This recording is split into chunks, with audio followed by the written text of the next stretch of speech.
Neberdjer, this is Maat Network Ramessu Meriamun, and I'm back with another video. Alright family, today's video is going to be about how I encountered my grandmother's spirit. This is a true story. This is something that I experienced, and I'm going to share it all with you. Alright, so one day I was just deciding to take a day off work. I didn't want to do anything. I just wanted to relax that day.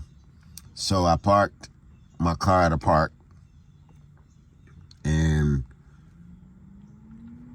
I decided to get out the car and just take a walk around the park. You know how a lot of the parks, they have a track going around the park in a circle that people jog or people run or people walk on? Well, this park had one of those tracks. So I got out the car, I started walking around the track. So I'm just walking, I'm thinking, having a few different thoughts about life, because I am a philosopher, so I sit and I ponder about different things in life. So I'm just walking around the track, minding my business. So when I come back around, almost close to my car, a bird comes out of nowhere and just attacks me. Like, you know how birds attack you when there's a baby around, like a baby bird or something around, and birds will come and they would try to attack you, peck you, scratch you with their feet, with their claws, things like that. So, and usually it's two birds trying to defend the baby. But in this case, I was being attacked by one bird. So I'm thinking it's one of those situations where I'm being attacked because of a baby bird being around. So I'm like, wow, there's only one bird attacking me. Pretty soon when I have another bird attacking me, the father or the mother's gonna come. But I already got this one bird here trying to peck me, and I'm running, it's chasing me. And I'm looking around for a baby bird at the same time. I see no baby bird. There's no baby bird, and then there's only one bird attacking me. So I'm running, the bird's trying to attack me. I run, I jump inside the car, close the door. So I'm like, oh my God, what is that? What's going on? I'm kind of like, I don't really know why this bird just chose me to come after and attack. So something tells me to call my mother. Something, I don't know what it was. So, and I forgot one part. I opened the door of the car to check to see if the bird was still there, and the bird was sitting on top of my car. Family, listen, the bird was just sitting on top of my car. I opened the car door. I stood up a little bit and looked on the roof of the car. The bird was right there. It was right there. I got back in the car fast and closed the door. So I proceeded to call my mom. I called my mother, and I'm like, Mom, I just had the weirdest experience. There's a bird chasing me. There's a bird following me. Wait. I got to backtrack just a little bit in the story. Okay, I got to go back to the part when I jumped in the car. When I jumped inside the car the first time, before I called my mom, I thought about my grandmother.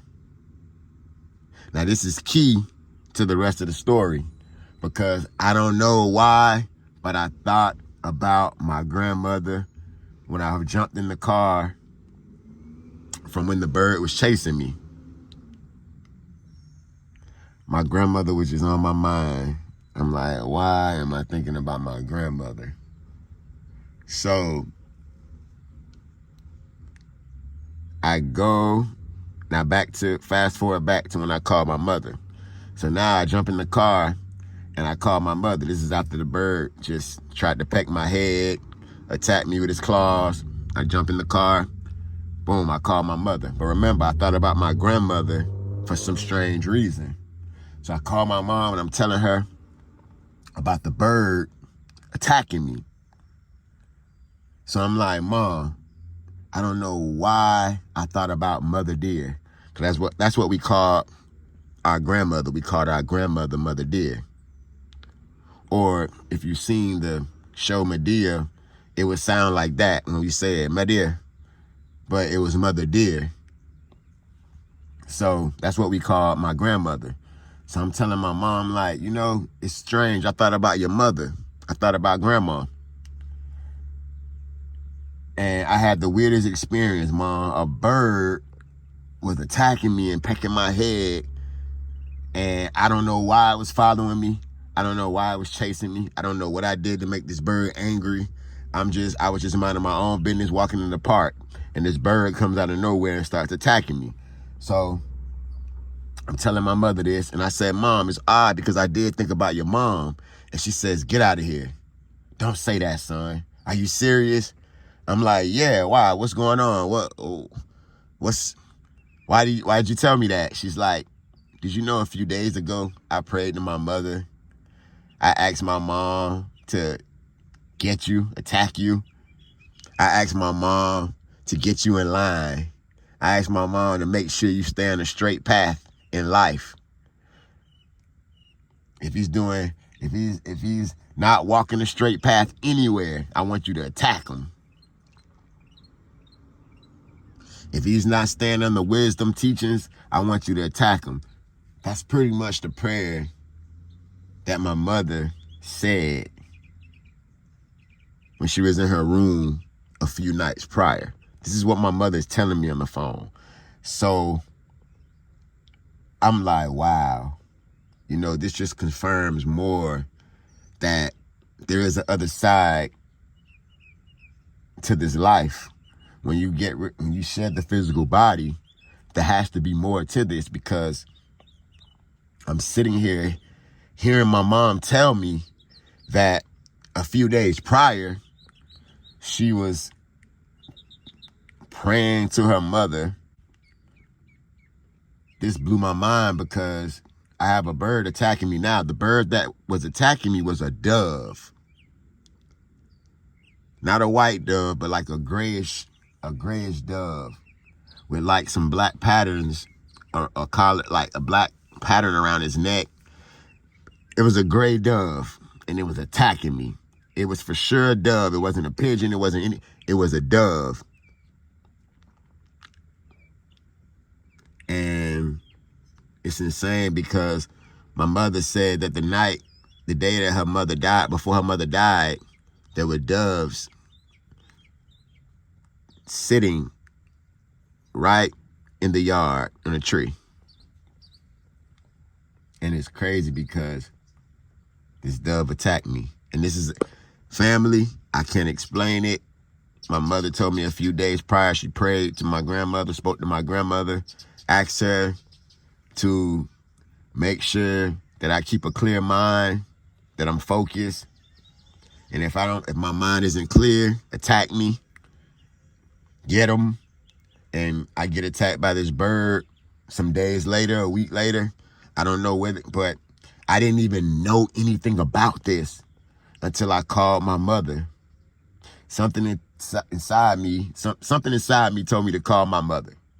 Something inside me made me think about my grandmother. And it's crazy because my grandmother was very, very, very religious. I'm talking about, she was one of those Christians that every day she woke up, she sung, she prayed. You ever seen those grandmothers like that? The ones that just, every time they sing, they're singing church gospels, church music. They're always praying for you. I had one of those grandmothers. My grandmother used to say, oh, one day I'm going home. That's what she would say. I never understood what she meant, but now I see. She went home. She said she's not coming back to this world. My grandmother used to say she's not of this world. She used to say things like that. I remember my grandmother using those type of words. My grandmother said this world is not for her. That's what she said. She said she's going back to her God. And now I see birds attacking me, or a bird, a dove, and I really, honestly know for a fact that that was my grandmother. I felt it. I felt the energy. I thought about her when that bird attacked me. I felt my grandmother's energy. I seriously, she was there. In ancient Kemet, or ancient Egypt, we call it a Aku. Aku, A-K-H-U, Aku, the glorious spirit being. And I honestly know that my grandmother became an Aku. All she talked about was God. The best way she knew how. You know, she talked about it from a Christian perspective. You know, she called on Jesus. She did it from a Christian perspective. But her heart was into God. That was her heart. No matter what she called it, her heart was connected to the Most High. Her heart was connected to Ra, to Amun, to Jesus Christ. Her heart was connected to Neberdjer, the all-encompassing divinity. And my grandmother, I honestly know for a fact that she transcended time and space. She escaped reincarnation. She did, because all she talked about was becoming one with God. But see, this is the deepness of it, family. We have to understand the world, the physical world that we live in. It's not just a physical existence, family. There's a spiritual behind all of this. And I know this for a fact. I know this for a fact that it's a spiritual behind this. And I plan to escape reincarnation. That's my goal. My goal is not to become rich. If that happens, that's fine. My whole goal is to become one with God. That's it. Spread my art, spread righteousness, teach others that want to be taught, and that is it. Escape the cycle of life and death. If I could do that, family, I'd be fine. That's all I need to do. Y'all can have the world. My main goal in being here is to do God's will and to escape reincarnation, meaning one day to become one with God. Transcend heaven, transcend hell, transcend the duat. I want to become one with God. I want to become an Aku. That's my goal, family. That's my goal. That's been my goal all my life. I don't feel as if I'm a normal individual. You know, I don't really feel that way. All my life, I felt that this existence was, you know, something that I needed to escape. I always felt that way. Always. And, you know, but me, I feel that I'm at the last stage of my existence. Like, this is it for me. Like, this is the last life that I'm going to live. That is honestly what I feel. I'm going to transcend heaven, and I'm going to transcend hell, and I'm going to become one with God. Like I feel that my grandmother did. I would never forget that experience my whole life. My grandmother came in the form of a bird. And if you go and you look at, if you're into ancient Kemetic culture, you would see that souls took the form of birds. The Ba took the form of birds. It all goes together. It all makes sense. The ancients knew. They knew. But yeah, family, everybody on this channel, the goal is to escape reincarnation through Maat, through righteous actions, through justice, through doing God's will. That is true spirituality, family. All those other things that's out there, that's not spirituality. Spirituality is when you're on the journey to become one with God. Not reading tarot cards, not being a psychic, not any of that stuff. And I'm going to make a video about psychics because psycho energy is the energy of the mind. That's it. But that's not this video. This video was the experience I had with my grandmother. Leaving the spirit realm or being one with God and coming into the physical realm to connect with me in the way that she did. And the Perma teaches that the only souls that usually can escape the duat or are allowed to come into the physical world are the Aku, the souls that have become one with God. They are the only souls, according to my knowledge at the moment, they are the only souls that are allowed to leave the spirit world and come here. Every soul does not have that ability. But my grandmother, she crossed that barrier and she came here. And I'll never forget this experience. This is Ursa Maat Ra Ramessu Meriamun. Stay on the path, family. Hetep.